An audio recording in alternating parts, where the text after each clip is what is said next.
അസ്സലാമു അലൈക്കും വറഹ്മത്തുള്ളാഹി വബറകാതുഹു. ആരോഗ്യത്തിന് ഗുണകരവും ഹാനികരവുമായ 4 കാര്യങ്ങൾ. മഹാനായ ഇമാമുന ശാഫിഈ റളിയല്ലാഹു അൻഹു പറയാണ്, അൽ അക്ലു അലാ അർബഅത്തി അൻഹാ. തിന്നാൻ 4 രൂപങ്ങളുണ്ട്. അൽ അക്ലു ബി ഇസ്ബഅൻ, ഒരു വിരൽ കൊണ്ട് തിന്നാൻ. മിനൽ മക്തി, അത് പാപമാണ്, ചെയ്യാൻ പാടില്ല. ഒരു വിരലുകൊണ്ട് ഇങ്ങനെ തിന്നാം. അതേസമയം വബി ഇസ്ബഅൈനി, 2 വിരലുകൊണ്ട് തിന്നുക എന്നത് മിനൽ കിബിരി, അത് അഹങ്കാരത്തിന്റെ ഭാവമാണ്. 2 വിരൽ. വബി സലാസി അസാബിഅ, 3 വിരലുകൊണ്ട് തിന്നല് മിന സുന്ന, അതാണ് സുന്നത്ത്. സല്ലല്ലാഹു അലൈഹി വസല്ലം തങ്ങളുടെ സുന്നത്ത് അതാണ്. 3 വിരലുകൊണ്ട് തിന്നുക. അതാ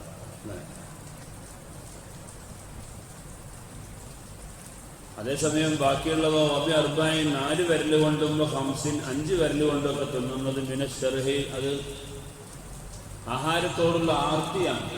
ആർത്തിയുള്ള ആളുകൾ അങ്ങനെ കഴിക്കാം. നമ്മളിപ്പോൾ കഴിക്കുന്നപ്പോൾ അങ്ങനെയാണ്. 4 വിരലും 5 വിരലൊക്കെ കൂട്ടിച്ച് നമ്മൾ അത്യാവശ്യം കഴിക്കുന്നുണ്ട്, അങ്ങനെയാണല്ലോ. അതേസമയം 3 വിരലുകൊണ്ട് കഴിക്കുമ്പോൾ ഇപ്പോൾ എത്ര നേരം കഴിക്കണം? കുറച്ച് കഴിക്കാൻ വേണ്ടിയാണ് അങ്ങനെ ഫോർമുല ഉണ്ടാക്കിയത്. അപ്പോൾ 3 വിരൽ ഉപയോഗിച്ചിട്ട് കഴിക്കലാണ് നബി സല്ലല്ലാഹു അലൈഹി വസല്ലം തങ്ങളുടെ സുന്നത്ത് എന്നാണ്. ഈ പൊറാട്ട, അതുപോലെ തന്നെ ഈ പത്തിരി, അതൊക്കെ കഴിക്കാം. അരിപ്പത്തിരിയൊക്കെ, റൊട്ടി, അതെല്ലാം അപ്പം 3 വിരലുകൊണ്ട് നമുക്ക് കഴിക്കാൻ പറ്റും. ചോറ് 3 വിരലുകൊണ്ട് കഴിക്കുമ്പോൾ 3 വറ്റേ കിട്ടുള്ളൂ. ഏതായാലും സുന്നത്ത് അങ്ങനെയാണെന്നാണ് പറയുന്നത്. വർബഅത്തു അശ്യാ, 4 കാര്യങ്ങൾ തുഖവ്വിൽ ബദന, ശരീരത്തിന് ശക്തി ഉണ്ടാകും. ശാഫിഈ ഇമാം റളിയല്ലാഹു അൻഹു പറയുന്നു, മഹാനായ ഇമാം ഗസ്സാലി റഹ്മത്തുള്ളാഹി അലൈഹി ഇഹ്യാ ഉലൂമുദ്ദീൻ ഉദ്ധരിക്കുകയാണ്. അതാണ് ശരീരത്തിന് ശക്തി ഉണ്ടാക്കുന്ന 4 കാര്യങ്ങൾ. അക്ലുൽ ലഹ്മി, മാംസം കഴിക്കുക. പ്രോട്ടീനാണല്ലോ, അതുകൊണ്ട് മാംസം കഴിക്കുമ്പോൾ ശരീരത്തിന് നല്ല ശക്തി ഉണ്ടാകും. മനുഷ്യനെന്ന് പറയുന്നത് മാംസഭുക്കുമാണ്, അതുപോലെ സസ്യഭുക്കുമാണ്.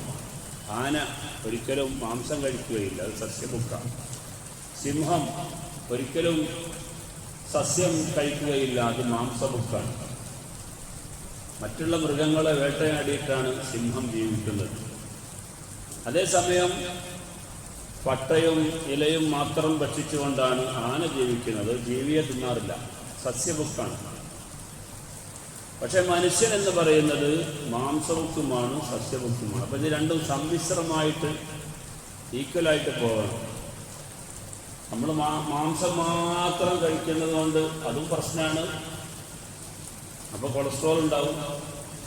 മഹാനായ ഇമാം ശർവാനി റളിയല്ലാഹു അൻഹു പറയുന്നുണ്ട്, 40 ദിവസം തുടർച്ചയായി ഒരാൾ മാംസം കഴിച്ചാൽ അയാൾക്ക് അറ്റാക്ക് ഉണ്ടാകാനുള്ള സാധ്യത കൂടുതലാണ്. 40 ദിവസത്തിനിടയിൽ 1 പ്രാവശ്യം പോലും മാംസം കഴിക്കാതിരിക്കുക എന്നതും ഒരാൾക്ക് ജുബനുണ്ടാകാൻ കാരണമാകും. ജുബനെന്ന് പറഞ്ഞാൽ പേടി. മാംസം കഴിക്കുന്ന ആളുകൾക്ക് ആരോഗ്യം ഉണ്ടാവുള്ളൂ, അതുപോലെ തന്നെ ഒരു കരുത്ത്, എന്തിനെ നേരിടാനുള്ളൊരു ഉൾക്കരുത്തുണ്ടാവും. മാംസം കഴിക്കാത്ത ആളുകൾക്ക് അത് ഉണ്ടാവില്ല. മാംസം കഴിക്കാത്ത ആളുകൾക്ക് നമുക്ക് തന്നെ അറിയാലോ, കാൽസ്യത്തിൻ്റെ കുറവ്, ആരോഗ്യക്കുറവ്, എല്ലുപൊടിയൽ, പല്ലുപൊടിയൽ, അങ്ങനെ ഒരുപാട് രോഗങ്ങളുണ്ടാവും. മാംസം കഴിക്കണം, എന്നാൽ അത് കൂടുതലാകാനും പാടില്ല. അപ്പോൾ ശരീരത്തിന് ശക്തി ഉണ്ടാക്കുന്ന 4 കാര്യങ്ങളിൽ ഒന്ന് അക്ലുൽ ലഹ്മി, മാംസം കഴിക്കുക. വശമ്മുത്വീബി, അതുപോലെ സുഗന്ധം വാസനിക്കുക. എപ്പോഴും സുഗന്ധം ഇങ്ങനെ വാസനിക്കണം, അത് നമ്മുടെ ആരോഗ്യത്തിന് നല്ല ബലം നൽകുന്ന. മൻ ത്വാബ റീഹുഹു സാദ അക്ലുഹു, മഹാനായ ഇമാമുന ശാഫിഈ റളിയല്ലാഹു അൻഹു പറഞ്ഞു, മൻ ത്വാബ റീഹുഹു സാദ അക്ലുഹു, നല്ലത് ഇങ്ങനെ വാസനിക്കുമ്പോൾ അവൻ്റെ ബുദ്ധി കൂടും. മൻ നദഫ സൗബുഹു ഖല്ല ഹമ്മുഹു, വസ്ത്രം നല്ലതായാൽ ഒരാളുടെ ടെൻഷൻ പോകും. ശരിയല്ലേ? നല്ല വസ്ത്രം ധരിക്കുമ്പോൾ എന്താ നമുക്കൊരു ആവേശം, ഒരു സന്തോഷം ഉണ്ടാവും. ശാഫിഈ ഇമാം റളിയല്ലാഹു അൻഹു പറഞ്ഞ വാക്കാണ്. നബി സല്ലല്ലാഹു അലൈഹി വസല്ലം തങ്ങൾ ഏറ്റവും കൂടുതൽ ക്യാഷ് ചെലവാക്കിയിരുന്നത് സുഗന്ധത്തിന് വേണ്ടിയായിരുന്നില്ല. നമുക്ക് ആർക്കെങ്കിലും ഉൾക്കൊള്ളാൻ കഴിയുന്നുണ്ടോ? നബിതങ്ങൾ ഏറ്റവും കൂടുതൽ ക്യാഷ് ചെലവാക്കിയിരുന്നത് സുഗന്ധത്തിന് വേണ്ടിയായിരുന്നു. നബിതങ്ങൾ തന്നെ ഒരു സുഗന്ധമാണ്, അത് വേറൊരു കാര്യം. നബിതങ്ങളുടെ വിയർപ്പെല്ലാം കസ്തൂരി പോലെ വാസനിക്കുന്നതായിരുന്നു. എന്നാലും നബിതങ്ങൾ സുഗന്ധം വാങ്ങി ഉപയോഗിക്കുക. നമ്മളെ പഠിപ്പിക്കാനാണ്. നല്ല അത്തറൊക്കെ വാങ്ങണം. ഈ കോറ അത്തർ വാങ്ങരുത്. ഈ മയ്യത്തിന് പറ്റുന്നൊരു അത്തറുണ്ടല്ലോ, സുബ്ഹാനല്ലാഹ്, അത് വാസനിച്ചാൽ തന്നെ ബോധം കിട്ടു വരും. മജ്മു അതിൻ്റെ പേര് ജന്നത്തുൽ ഫിർദൗസ് എന്ന് പറഞ്ഞിട്ട് ഒരു അത്തറുണ്ട്. ആ അത്തറിൻ്റെ പേരും ആ അത്തറും തമ്മിൽ യാതൊരു ബന്ധവുമില്ല കേട്ടോ. അതങ്ങോട്ട് പൂശിയിട്ട് ആ മയ്യത്തിൻ്റെ തുണിയെല്ലാം കൂടി അങ്ങോട്ട് നാശാക്കിയിട്ട് എത്ര അത്തറുണ്ട്, എവിടുന്ന് അത് ആര് കണ്ടുപിടിച്ചാണെന്ന് അറിയില്ല. ആരും ഈ ജന്നത്തുൽ ഫിർദൗസ് എന്ന് പറഞ്ഞ അത്തറുണ്ടല്ലോ, നല്ല മുന്തിയ അത്തറാണ് നമ്മൾ മയ്യത്തിന് പുരട്ടേണ്ടത്. അത് കോലക്കേടില്ലാത്ത കോലത്തിൽ പുരട്ടും വേണം. ഈ പച്ചക്കുപ്പി വല്ല തൈലത്തിൻ്റെ കുപ്പിയും തട്ടിച്ചിന്തിയ മാതിരി അതിൻ്റെ മേലെല്ലാം കൂടി അങ്ങോട്ട് വാരി ഒലിച്ച് കാണുമ്പോൾ തന്നെ ഒരു അറപ്പുണ്ടാക്കുന്നൊരവസ്ഥയാണ്. അത് ചെയ്യരുത്. നല്ല അത്തറുമാണ്. അപ്പോൾ പഴയ കാലത്ത് കാശില്ലാത്ത കാലത്ത് ആരോ ചെയ്തിരുന്ന കാര്യമായിരിക്കും അതൊക്കെ. ഭരണ മനസ്സിലാണില്ലേ? ഈ മയ്യത്തിൻ്റെ കഫംപുടയുടെ മേലിൽ ഈ ജന്നത്തുൽ ഫിർദൗസ് എന്ന് പറഞ്ഞിട്ടൊരു അത്തറുമുണ്ട്. നിങ്ങൾക്കുണ്ട്, ഇവിടെ കണ്ട് തോന്നുന്നുണ്ട്. അപ്പം ആ അത്തർ പുരട്ടിയിട്ട് ആ മയ്യത്തിൻ്റെ കഫൻ തുണി ആകെ കോലക്കേടാകുന്ന ഒരവസ്ഥ ചെയ്യരുത്. നല്ല നല്ല മുന്തിയ ചന്ദനത്തിൻ്റെ കട്ടകൾ ഉണ്ടാവില്ല, അത് പുരട്ടിയാൽ ശരീരത്തിന് അതിൻ്റെ കറയുണ്ടാവില്ല, നല്ല സുഗന്ധവും ഉണ്ടാവും. മലക്കുകൾ, റഹ്മത്തിൻ്റെ മലക്കുകൾ ആകർഷിപ്പിക്കാൻ വേണ്ടിയാണ് ഈ സുഗന്ധം ഉപയോഗിക്കുന്നത്. നല്ല സുഗന്ധം ഉപയോഗിക്കുമ്പോൾ റഹ്മത്തിൻ്റെ മാലാക്കൾ കൂടെ വരുന്ന റഹ്മത്തിൻ്റെ മാലാക്കന്മാരാണ് നമ്മുടെ എനർജി എന്ന് പറയുന്നത്. കാരണം റഹ്മത്തിൻ്റെ മാലാക്കന്മാരുടെ സാന്നിധ്യം നമ്മുടെ വീട്ടിലുണ്ടാവുമ്പോൾ, നമ്മുടെ ശരീരത്തിലുണ്ടാവുമ്പോൾ, നമ്മുടെ കൂടെ ഉണ്ടാവുമ്പോഴൊക്കെ അവരുടെ പ്രാർത്ഥന ഇങ്ങനെ നിരന്തരമായി നമുക്ക് ലഭിക്കും. അതാണ് നമ്മുടെ എനർജി, അതാണ് ബർക്കത്ത്. അപ്പൊ ശാഫി ഇമാം റളിയല്ലാഹു അൻഹു പറയാണ്, ശരീരത്തിന് ആരോഗ്യം കിട്ടാൻ ശമ്മുത്വീബി, സുഗന്ധം ഇങ്ങനെ വാസനിക്കുക. നമ്മുടെ വീടുകളിലൊക്കെ നല്ല ഈ എഴുതുണ്ടല്ലോ, എഴുതൊക്കെ വയ്പ്പിക്കണം. ഇശാമഗ്‌രിബിൻ്റെ ഇടയിലൊക്കെ നല്ലതാണ്, കാശ് ചെലവാകും. പക്ഷേ എന്നാലും നമ്മുടെ കുട്ടികൾക്കൊക്കെ ബുദ്ധി വർദ്ധിക്കാൻ വളരെ നല്ലതാണ്. അതുപോലെ ശരീരത്തിൻ്റെ ആരോഗ്യം വർദ്ധിക്കാൻ ആവശ്യമാണ് കസറത്തുൽ ഗുസ്ലി മിൻ ഗൈരി ജിമാഅ്, കുളിയെ വർദ്ധിപ്പിക്കുക. അത് ആരോഗ്യം കൂടാൻ കാരണമാണ്. കുളിയെ വർദ്ധിപ്പിക്കുക എന്ന് പറയുമ്പോൾ അത് ഭാര്യയുമായി ബന്ധപ്പെട്ട് സംസർഗം ചെയ്തുകൊണ്ടുള്ള കുളിയല്ല, അല്ലാത്ത കുളി വർദ്ധിപ്പിക്കുക. രാവിലെ ഒരു കുളി, വൈകുന്നേരം ഒരു കുളി, രാത്രി കിടക്കാൻ നേരത്തെ ഒരു കുളിയൊക്കെ നല്ലതാണ്. ശരീരം മുഷിയുമ്പോഴൊക്കെ കുളിക്കൽ സുന്നത്താണ്. അപ്പോൾ നമ്മൾ അങ്ങനെ നിയത്തും കൂടി വെച്ചാൽ ആ സുന്നത്തും കൂടി നമുക്ക് കിട്ടും. ശരീരം മുഷിയുമ്പോൾ കുളിക്കൽ സുന്നത്താണ്. അപ്പോൾ ശരീരം മുഷിയുമ്പോൾ കുളിക്കൽ സുന്നത്താണ്, ആ കുളിയാണ് ഞാൻ നിർവഹിക്കുന്നത് എന്ന് വിചാരിച്ച് നമ്മൾ കുളിച്ചാൽ ഓരോ കുളിക്കും ആ സുന്നത്തും നമുക്ക് കിട്ടും. നിസ്കരിക്കാൻ വരുന്ന ഒരാളെ സംബന്ധിച്ചിടത്തോളം ആളുകൾ സംഗമിക്കുന്ന സ്ഥലമാണല്ലോ. അവിടെയൊക്കെ അങ്ങനത്തെ സ്ഥലങ്ങളിലൊക്കെ പോകുമ്പോൾ കുളിക്കൽ സുന്നത്താണ് നിസ്കാരത്തിന് വേണ്ടി, അല്ലേ? എന്നാൽ അത് ജിമായിനെ തുടർന്നുള്ള കുളിയാകാൻ പാടില്ല. ജിമാ എന്ന് പറഞ്ഞാൽ തന്നെ ശരീരത്തിനെ ക്ഷീണിപ്പിക്കലാണല്ലോ. അപ്പോൾ സംസർഗം കുറേ ചെയ്തിട്ട് അതിൻ്റെ പേരിലെ കുളിയല്ല, അല്ലാത്ത കുളിയെ വർദ്ധിപ്പിക്കൽ അത് ശരീരത്തിന് ആരോഗ്യമുണ്ടാക്കും. വലബസുൽ ഖത്താൻ, അതുപോലെ കോട്ടൺ ധരിക്കുക. കോട്ടൺ വസ്ത്രങ്ങൾ നമ്മുടെ ശരീരത്തിൽ നിന്നുള്ള ഈർപ്പത്തെ വലിച്ചെടുക്കുക. ശരീരത്തിൽ നിന്ന് പുറത്തേക്ക് പോകുന്ന ദുർമേജസ്സുകളിൽപ്പെട്ട ഒന്നാണ് നമ്മുടെ വിയർപ്പ്. അത് പിന്നെ ശരീരത്തിൽ തന്നെ വറ്റാൻ പാടില്ല. അതിനാണ് പഴയ കാലത്ത് തന്നെ ഈ കോട്ടൻ്റെ അടിവസ്ത്രങ്ങൾ ഉപയോഗിക്കുന്നത്. ബനിയനൊക്കെ കണ്ടില്ലേ, അത് നമ്മുടെ ശരീരത്തിൽ നിന്ന് വന്നത് പിടിച്ചെടുക്കാനുള്ളതാണ്. പക്ഷെ ശരീരത്തിലേക്ക് തന്നെ പിന്നെ തിരിച്ചു പോകാൻ പാടില്ല. അങ്ങനത്തെ വസ്ത്രങ്ങൾ ധരിക്കാം. അത് ശരീരത്തിന് ഗുണമുണ്ടാക്കും, ആരോഗ്യമുണ്ടാക്കും.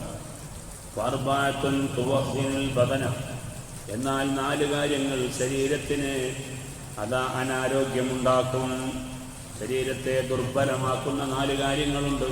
കസറത്തുൽ ജിമാ, കൂടുതലായി ഭാര്യയെ സംസർഗം നടത്തുക, അത് ശരീരത്തെ ക്ഷീണിപ്പിക്കുന്നതാണ്. വ്യാഴാഴ്ചയും വെള്ളിയാഴ്ചയും ഭാര്യയെ സംസർഗം നടത്തൽ സുന്നത്തുണ്ട്. 4 ദിവസം കൂടുമ്പോൾ ഒരു പ്രാവശ്യം ഭാര്യയെ സംസർഗം നടത്തൽ സുന്നത്താണെന്നാണ്. എല്ലാ ദിവസവും ഒരു വട്ടമാവുക എന്നതും കൂടുതലാവുക എന്നതിൽ പെടുകയില്ല, അത് വേറെ കാര്യം. ഏതായാലും ഒരു ദിവസത്തിൽ പല പ്രാവശ്യം ചെയ്യുക അത് ശരീരത്തിന് ഹാനികരമുണ്ടാക്കുന്ന കാര്യമാണ്. വകസറത്തുൽ ഹമ്മി, അതുപോലെ ശരീരത്തെ ക്ഷീണിപ്പിക്കുന്ന മറ്റൊരു കാര്യമാണ് ടെൻഷൻ വർദ്ധിക്കുക.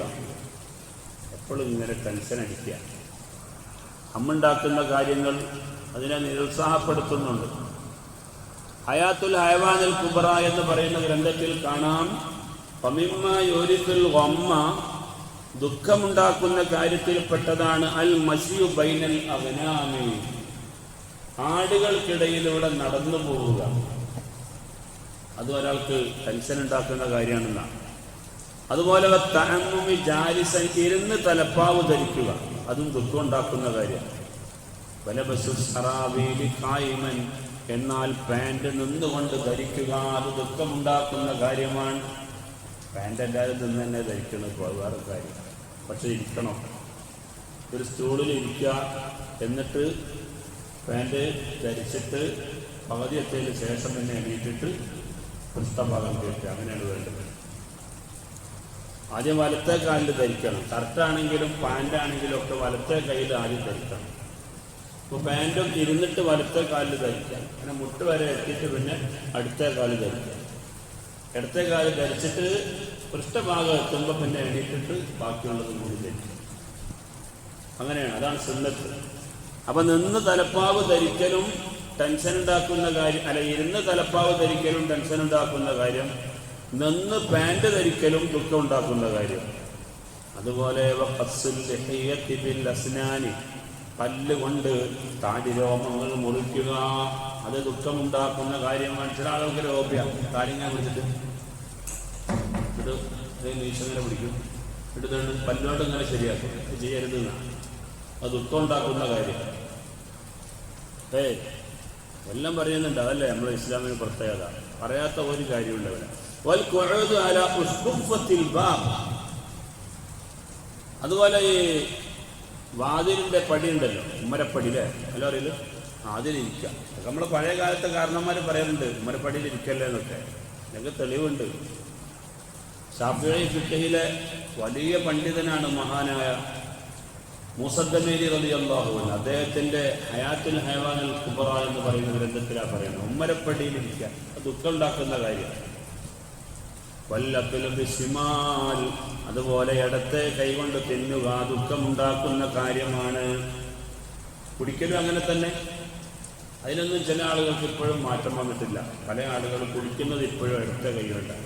തിന്നുമ്പോൾ പിന്നെ എങ്ങനെ ഓട്ടോമാറ്റിക്കലി വലത്തെ കൈ വരും. പക്ഷെ കുടിക്കുമ്പോൾ എപ്പോഴായാലും ഇടത്തെ കൈ കൊണ്ടാണ് പല ആളുകൾ കുടിക്കുന്നത്. ആള് മാപ്പിള തന്നെയാണ്, 5 വക്ത് ജമാഅത്തിലൊക്കെ പങ്കെടുക്കും. പക്ഷെ എന്നാലും കുടിക്കുമ്പോൾ ഇടത്തെ കൈകൊണ്ട് കുടിക്കുന്നത്. അത് ചെയ്യരുത്. വലത്തെ കൈ കൊണ്ട് തന്നെ കുടിക്കണം. നമ്മുടെ ക്ലാസ്സല്ലേ, നമ്മുടെ ക്ലാസ്സിൽ വേറെ ആരും കുടിക്കുന്നില്ലല്ലോ. ഇപ്പം മിസറിലൊക്കെ പോയിട്ടുണ്ടെങ്കിൽ ആകെ ഒരു ഗ്ലാസ്സേ ഉണ്ടാവുള്ളൂ, ടേബിൾ മണി നടുവിലൊരു ഗ്ലാസ് ഉണ്ടാവും. ഈ 4 ആൾ വന്നാൽ ഈ ഗ്ലാസ്സിൽ വെള്ളം പറഞ്ഞാൽ കുടിക്കുക. ഇനി അടുത്ത ആൾ വന്നാൽ ഈ ഗ്ലാസ്സിൽ വെള്ളം പറഞ്ഞാൽ അത് കഴിവില്ല. അങ്ങനത്തെ ക്ലാസ്സാണെങ്കിൽ പിന്നെ അതൊരു വിഷയമാണെന്ന് വിചാരിക്കുക. ഇതിപ്പോൾ നമുക്ക് സെപ്പറേറ്റ് ആയിട്ട് തന്ന ക്ലാസ്, പ്രത്യേകിച്ച് ഇന്നത്തെ ക്ലാസ് എന്ന് പറഞ്ഞാൽ നമ്മൾ കുടിച്ചാൽ പിന്നെ ഒഴിവാക്കുന്ന ക്ലാസ്സാണ്. അതിലിപ്പോൾ വലത്തെ കൈയോട് കുടിക്കുന്നതുകൊണ്ട് എന്താ ബുദ്ധിമുട്ട്? ഇനി അതല്ല, പൊട്ടുന്ന ക്ലാസ്സാണ്, ഇനിയും ഉപയോഗിക്കാനുള്ളതാണ്, അത് കൈകല്ലേ ഉപയോഗിക്കുള്ളൂ. അപ്പോൾ വലത്തെ കൈ കൊണ്ട് തന്നെ കുടിക്കും വേണം, വലത്തെ കൈ കൊണ്ട് തന്നെ തിന്നും വേണം. നബി സല്ലല്ലാഹു അലൈഹി വസല്ലമ തങ്ങളുടെ മുമ്പിൽ വെച്ച് ഒരാൾ ഇടത്തെ കൈ കൊണ്ട് തിന്നാൻ പോയപ്പോൾ റസൂലുള്ളാഹി തങ്ങൾ ചോദിച്ചു, അല്ല എന്താ വലത്തേന് കുഴപ്പം? അല്ല, അത് പൊങ്ങാൻ ഇച്ചിരി പ്രയാസമാണ്. ഒന്നുമില്ല, അപ്പോൾ ഒരു ഉതിർ പറഞ്ഞതാണ്. അപ്പോൾ റസൂലുള്ളാഹി തങ്ങൾ എന്നാ പൊങ്ങണ്ട എന്ന് പറഞ്ഞു. പിന്നെ അത് പൊങ്ങിയിട്ടില്ല. അപ്പോൾ റസൂലുള്ളാഹി തങ്ങൾ ശപിച്ചിരിക്കുക ഇങ്ങനത്തെ ആളുകളാണ്. അപ്പോൾ വലത്തെ കൈ കൊണ്ട് തന്നെ തിന്നും വേണം, വലത്തെ കൈ കൊണ്ട് തന്നെ കുടിക്കും വേണം. അതുപോലെ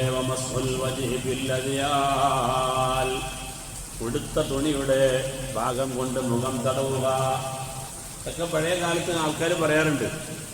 ഉടുതുണി കൊണ്ട് മുഖം തോത്തുക അത് ദുഃഖം ഉണ്ടാക്കുന്ന കാര്യമാണ്. അതുപോലെ പുള്ളിയുടെ തോലിൻ്റെ മുകളിലൂടെ നടന്നു പോവുക ദുഃഖമുണ്ടാക്കുന്ന കാര്യമാണ്. ഇതിൻ്റെ ലോജിക്ക് എന്താണെന്ന് നമുക്ക് മനസ്സിലാവുന്നില്ല. ചിലതിൻ്റെയൊക്കെ ലോജിക്ക് നമുക്ക് മനസ്സിലാവും.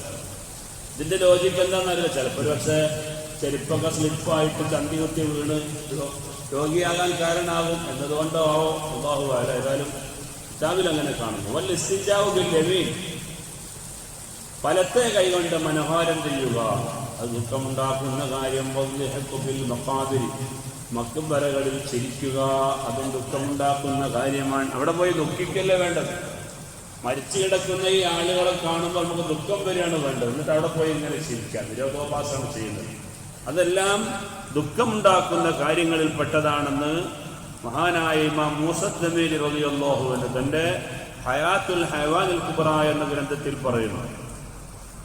ഏതായാലും ശാഫിഈ ഇമാം റളിയല്ലാഹു അൻഹു പറയുകയാണ്, 4 കാര്യങ്ങൾ ശരീരത്തിന് ദുഃഖമുണ്ടാക്കും. അതിൽപ്പെട്ടതാണ് ഹമ്മ്, ദുഃഖം വർദ്ധിപ്പിക്കുക. അതുപോലെ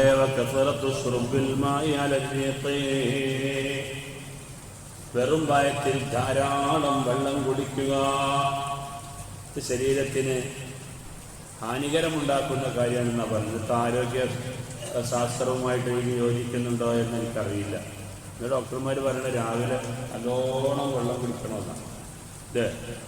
നല്ലോണം വെള്ളം കുടിക്കണം വെറും വയറ്റിൽ എന്നാണ് പറയുന്നത്.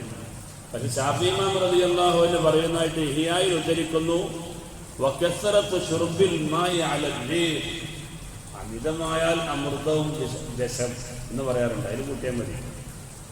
അമിതമായാൽ അമൃതും, അമൃത് എന്ന് പറയുന്ന സാധനം നല്ലതാണല്ലോ. പക്ഷെ അമിതമാകുമ്പോൾ അത് ദോഷമാണ്. ആ നിലയിൽ കൂട്ടിയാൽ മതി.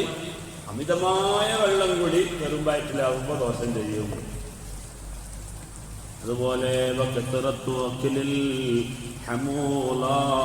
പുളിപ്പുള്ള ഭക്ഷണങ്ങൾ ധാരാളമായി കഴിക്കുക, അത് ശരീരത്തിന് ദൗർബല്യം ഉണ്ടാക്കുക. അച്ചാറുകളൊക്കെ ഉണ്ടല്ലോ, അച്ചാറെന്ന് പറഞ്ഞാൽ തന്നെ നമുക്കറിയാലോ, കുറേ കാര്യങ്ങൾ കൂടിയിട്ടുള്ള സംഗതികളാണ്. അതൊക്കെ ഒന്നിങ്ങനെ തൊട്ട് കൂട്ടുക എന്നല്ലാതെ അതിങ്ങനെ ധാരാളം കഴിക്കുക. അതുപോലെ പുളിപ്പുള്ളത്, പുളിങ്ങയായാലും അതുപോലെയുള്ള വസ്തുക്കളെല്ലാം ധാരാളം കഴിക്കുക എന്നത് ദൗർബല്യമുണ്ടാക്കും, ആരോഗ്യകരമായി ദൗർബല്യമുണ്ടാക്കും. അർബഅത്തു 4 കാര്യങ്ങൾ തുഖവ്വിൽ ബസറ, കണ്ണിന് കാഴ്ചയുണ്ടാക്കുന്ന 4 കാര്യങ്ങൾ കേട്ടോളൂ. അൽ ജുലൂസു തിജാഹൽ ഖിബ്ലത്തി, ഖിബ്ലക്ക് മുന്നിട്ട് ഇങ്ങനെ ഇരിക്കുക. ഖിബ്ലക്ക് മുന്നിട്ട് ഇങ്ങനെ ഇരിക്കുക, അത് കണ്ണിന് കാഴ്ച കൂടാൻ കാര്യമാവുന്ന സംഗതിയാണ്. അപ്പോൾ നിങ്ങളെല്ലാവരും ഖിബ്ലക്ക് മുന്നിട്ടിരിക്കുന്നതുകൊണ്ടാണ് എനിക്ക് പിന്നിട്ടിരിക്കാൻ പറ്റുന്നത്. ഞാനും കൂടി ഇരുന്നാൽ പിന്നെ നടക്കൂലല്ലോ. ഇപ്പോൾ ഖത്തീബ് ഒത്തുപോകുമ്പോൾ മുന്നിടാൻ പറ്റുമോ? അങ്ങനെ മുന്നിടാൻ പറ്റാത്ത ഓരോ സമയങ്ങളുണ്ട്. അതിൽപ്പെട്ടതാണ് ഇപ്പം എൻ്റെ ഇരുത്തം. അൽ ജുലൂസു തിജാഹൽ ഖിബ്ലത്തി, ഖിബ്ലക്ക് മുന്നിട്ടുകൊണ്ട് ഇരിക്കുക, അത് കണ്ണിന് കാഴ്ച ഉണ്ടാക്കുന്ന കാര്യമാണ്. വൽ ഖുഹ്ലു ഇൻദൻ നൗം, ഉറങ്ങാൻ പോകുമ്പോൾ സുർമയിടുക. അത് പെണ്ണുങ്ങൾക്ക് മാത്രമല്ല നമ്മളും ചെയ്യണത്, ആണുങ്ങളും പെണ്ണുങ്ങളും ചെയ്യേണ്ട സംഗതി സുർമയിടുക എന്ന് പറയുന്നത്. രാത്രി ഉറങ്ങാൻ നേരത്ത് സുർമ ഇടുമ്പോൾ കണ്ണിന് നല്ല കാഴ്ച കിട്ടും. സുർമ തന്നെ ആകണം കേട്ടോ. ഇത് സുർമ എന്ന് പറഞ്ഞിട്ട് പല പൊടിയും വരുന്നുണ്ട് ഇവിടെ, അതിട്ടാ കണ്ണ് കേടാവും. സുർമ തന്നെ ഇടണം. സുർമ ഇട്ടതിൻ്റെ ഒരു അരമണിക്കൂർ കഴിഞ്ഞിട്ട് നിങ്ങൾ കണ്ടില്ല, കണ്ണിന് തുടച്ചു നോക്കുമ്പോൾ അതിൻ്റെ ചുറ്റുപാത്തൊക്കെ ചളിയുണ്ടാവും നമ്മുടെ കണ്ണിലുള്ള. അപ്പം കണ്ണിൻ്റെ കാഴ്ച ശക്തി കൂടും. അതുപോലെ ശാഫിഈ ഇമാം റളിയല്ലാഹു അൻഹു പറയുന്നു, വന്നദറു ഇലൽ ഖദ്റാ, പച്ചപ്പിലേക്ക് നോക്കുക, നല്ല പ്രകൃതി ഇങ്ങനെ ആസ്വദിക്കുക, കണ്ണിന് കാഴ്ച കൂടാൻ കാരണമാണ്. പഴയ കാലത്തൊക്കെ ഇങ്ങനെ കാലിന് മുള്ള് കുത്തിയാൽ ആ മുള്ള് വേറുള്ള ആളുകൾ എടുക്കുമ്പോൾ നമുക്ക് വേദനയാവും. ആ മുള്ള് കുത്തിയ ആൾക്ക് അപ്പോൾ പറയാം, ആ പച്ച നോക്ക് എന്ന് പറയും. ആ പച്ചക്ക് നോക്കിയാൽ സമാധാനം കിട്ടുന്നു. ഇന്നിപ്പോൾ മുള്ള് കുത്തലുമില്ല, എടുക്കലുമില്ല. മുള്ളു കുത്തണമെങ്കിൽ നടക്കണ്ടേ, നമ്മൾ നടത്തം ഒഴിവാക്കിയല്ല. അതുകൊണ്ട് ഇപ്പോൾ ഒന്നും ആ പരിപാടിയില്ല, മുള്ളുമില്ല. ഏതായിരുന്നാലും പച്ചയിലേക്ക് നോക്കിയാൽ കണ്ണിന് കാഴ്ച കൂടാൻ കാരണമാവും. ശാഫിഈ ഇമാം റളിയല്ലാഹു അൻഹു. അതുപോലെ തൻദീഫുൽ മൽബസി, വസ്ത്രത്തെ എപ്പോഴും വൃത്തിയായി ഉപയോഗിക്കുക, അതും കണ്ണിന് കാഴ്ച കൂടാൻ കാരണമാണ്. വഅർബഅത്തുൻ തുഹവ്വിനുൽ ബസറ, എന്നാൽ കണ്ണിന്റെ കാഴ്ചയെ നഷ്ടപ്പെടുത്തുന്ന 4 കാര്യങ്ങളുണ്ട്. ഇവിടെ പറഞ്ഞപ്പോൾ നിർത്താം. അന്നദറു ഇലൽ ഖദ്രി, മ്ലേച്ഛമായ വസ്തുക്കളിലേക്ക് നോക്കുക. പൊളിഞ്ഞാടിയ സ്ഥലങ്ങളുണ്ടല്ലോ, പൊളിഞ്ഞാടിയ ബിൽഡിങ്ങുകൾ, തകർന്ന തരിപ്പണമായ സ്ഥലങ്ങൾ, ആക്സിഡന്റ് നടന്ന സ്ഥലങ്ങൾ, ഖറാബായ സ്ഥലങ്ങൾ, അതെല്ലാം കണ്ണുകൊണ്ട് കാണുക. നല്ലത് മാത്രമേ കാണാവൂ. നല്ലത് കാണുമ്പോൾ ആ നല്ലതിൻ്റെ ഒരു എനർജി അത് നമ്മളെ കണ്ണിന് ബാധിക്കും. ചീത്തയായ കാര്യങ്ങൾ കാണുമ്പോൾ, മ്ലേച്ഛമായത് കാണുമ്പോൾ, അഴുക്കുകൾ കാണുമ്പോൾ അത് നമ്മുടെ കണ്ണിൻ്റെ സ്വാധീനം നഷ്ടപ്പെടുത്തും. അതുപോലെ വന്നദുർ ഇലൽ മസ്ലൂബ്, കുരിശിലകപ്പെട്ട ഒരാളിലേക്ക് നോക്കുക.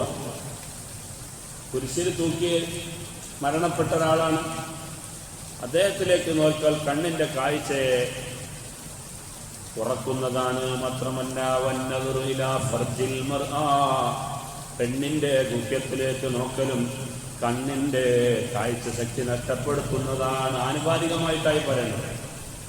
പെണ്ണിന്റെ ഫർജിലേക്ക് നോക്കുക, ഗുഹ്യസ്ഥാനത്തിലേക്ക് നോക്കുക. ലോകത്ത് ആസ്വദിക്കാൻ ഒരുപാട് സംഗതികളുണ്ട്, പക്ഷെ എല്ലാം ഒരേ രൂപത്തിലല്ല. ചിലത് തിന്ന് ആസ്വദിക്കാനുണ്ടാവും, കാണാൻ പോലുണ്ടാവില്ല. ചിലത് കണ്ട് ആസ്വദിക്കാനുണ്ടാവും, അത് തിന്നാൻ പറ്റൂല. ചിലത് സ്പർശിക്കാനുള്ളതാണ്, അത് നോക്കാൻ പറ്റൂല. അങ്ങനെ പലതുണ്ട്. അപ്പോ ഫർജ്, സ്ത്രീകളുടെ ഫർജിലേക്ക് നോക്കുക എന്നത് മനുഷ്യന്റെ കാഴ്ച ശക്തിയെ ദുർബലപ്പെടുത്തും. അതുപോലെ കിബിലക്ക് പിന്നിട്ട് ഇരിക്കുക. കിബിലക്ക് പിന്നിട്ടിരിക്കേണ്ട സ്ഥലങ്ങളിൽ കിബിലക്ക് പിന്നിട്ടിരിക്കുക, അതും മനുഷ്യന്റെ കണ്ണിന്റെ കാഴ്ചക്ക് ദൗർബല്യമുണ്ടാക്കുമെന്ന് മഹാനായ ഇമാം ശാഫിഈ റളിയല്ലാഹു അൻഹു പറയുന്നു. ഇൻഷാ അല്ലാഹ് ബാക്കിയുള്ള ഭാഗങ്ങൾ നാളെ നമുക്ക് പറയാം. അല്ലാഹു തആല തൗഫീഖ് ചെയ്യുമാറാകട്ടെ. റഹ്മാനായ റബ്ബേ, നിന്റെ വിധിവിലക്കുകളെല്ലാം പൂർണ്ണമായും ജീവിതത്തിൽ പകർത്തി ജീവിക്കാൻ ഞങ്ങൾക്ക് നീ തൗഫീഖ് നൽകണേ റഹ്മാനെ.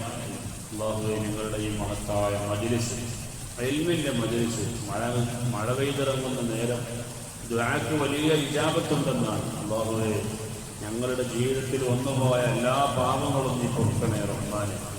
ജീവിക്കുന്ന കാലത്തോളം ഞങ്ങൾക്ക് ആഫിയത്ത് നൽകണേ റഹ്മാനെ. ഞങ്ങൾ ചെയ്യുന്ന എല്ലാ അമലുകളും നീ കബൂലാക്കണേ റഹ്മാനെ. അല്ലാഹുവേ, ഞങ്ങളുടെ ഈമാൻ സലാമത്താക്കണേ റഹ്മാനെ. അറിഞ്ഞും അറിയാതെയും രഹസ്യവും പരസ്യവും ചെറുതും വലുതുമായി ഞങ്ങളുടെ ജീവിതത്തിൽ വന്നുപോയ എല്ലാ പാപങ്ങളും നീ കൊടുക്കണേ റഹ്മാനെ. അല്ലാഹുവേ, ഞങ്ങളുടെ കാഴ്ച ശക്തിയും കേൾവി ശക്തിയും ആരോഗ്യവും മരണം വരെ നീ നിലനിർത്തണേ റഹ്മാനെ. അന്ധരായി, ബധിരരായി, മൂകരായി, അംഗവൈകല്യരായി ജീവിക്കുന്ന അവസ്ഥ ഒരു ദിവസം പോലും ഞങ്ങൾക്ക് നീ വരുത്തരുതേ റഹ്മാനെ. ആമീൻ ബിറഹ്മതിക യാ അർഹമർ റഹീമീൻ. വസല്ലല്ലാഹു തആല വസല്ലമ അലാ ഖൈരി ഖൽഖിഹി സയ്യിദിനാ മുഹമ്മദിൻ വആലിഹി വസഹ്ബിഹി അജ്മഈൻ. സുബ്ഹാന റബ്ബിക റബ്ബിൽ ഇസ്സത്തി അമ്മാ യസിഫൂൻ വസലാമുൻ അലൽ മുർസലീൻ വൽഹംദുലില്ലാഹി റബ്ബിൽ ആലമീൻ. സല്ലല്ലാഹു അലാ മുഹമ്മദ് സല്ലല്ലാഹു അലൈഹി വസല്ലം. സല്ലല്ലാഹു അലാ മുഹമ്മദ് സല്ലല്ലാഹു അലൈഹി വസല്ലം. اللهم صل على محمد يا رب صل عليه وسلم. السلام عليكم ورحمة الله وبركاته.